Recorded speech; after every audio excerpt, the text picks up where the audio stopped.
අනුන්ගේ ජීවිතයක් බේරගන්න ගිහින් තමන්ගේ ජීවිතේම නැති කරගත්ත කලුකුමාගේ කතාව ඔය අහලා තියෙනවද? ඔව්. සමහර වෙලාවට අනුන්ගේ ප්‍රශ්න වලට හොට ගන්නවට වඩා කට වහගෙන පාඩුවේ ඉන්න එක තමයි ඔයාට කරන්න පුළුවන් නුවණකාරම වෙදේ.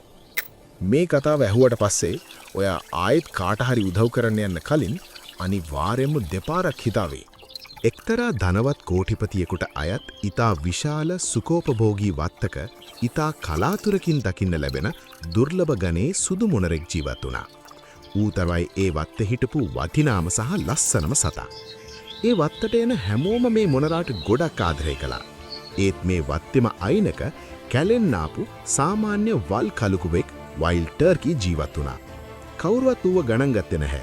ඌ පාඩුවේ අයින් කරලා විසි කරන කෑම ටිකක් කාලා ජීවත් වුණා. එක සතියක මේ ලස්සන මොනරාට හදිස්සියෙම අමුතු ලෙඩක් හැදුනා. ඌ එක තැන බිමට වැටුණා. කෑම කෑවේ නැහැ. ඇස් හැරියෙත් නැහැ.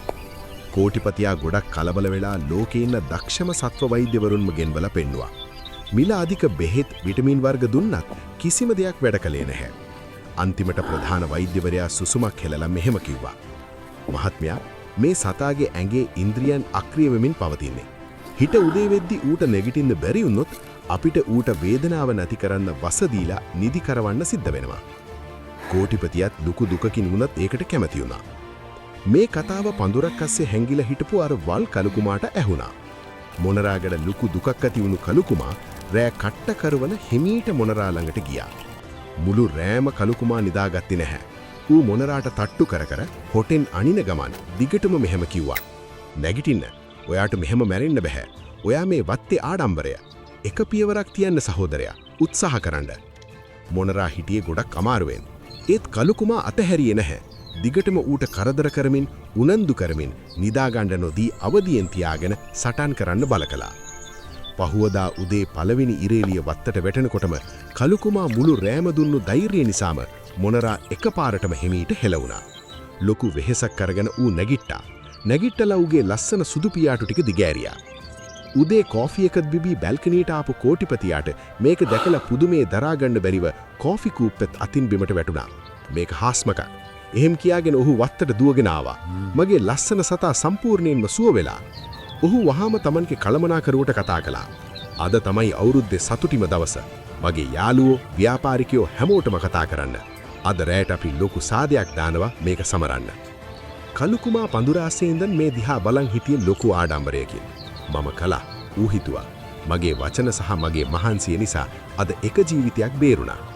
ඒත් එක්කම කෝටිපතියා Tamanගේ ප්‍රධාන කෝකියාට කතා කරලා පඳුර දිහාට ඇඟිල්ල දික් කළා. අද රැයට කෑම මේසෙට අර වත්තේ ඇවිද්ද ඉන්න මහත වල් කලුකුමාව අල්ලලා රෝස්ට් කරන්න. ඊර බසනකොට අනුන්ගේ ජීවිතයක් බේරගන්න මුළු රෑම මහන්සි වුණු සතාවම ඒ සතුට සමරන්න සාදේ කෑම මේසෙට ගෙනල්ලා තිබුණා. කතාවෙන් ගත හැකි ආදර්ශ. අනුන්ගේ ප්‍රශ්නවලට හොට දාන්න එපා.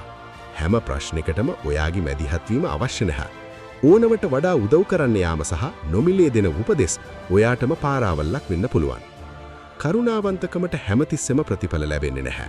මේ ලෝකයේ හැම වෙලේම ඔයාගේ මහන්සියට, අවංකකමට සහ කරුණාවට තියාග දෙන්නේ නැහැ.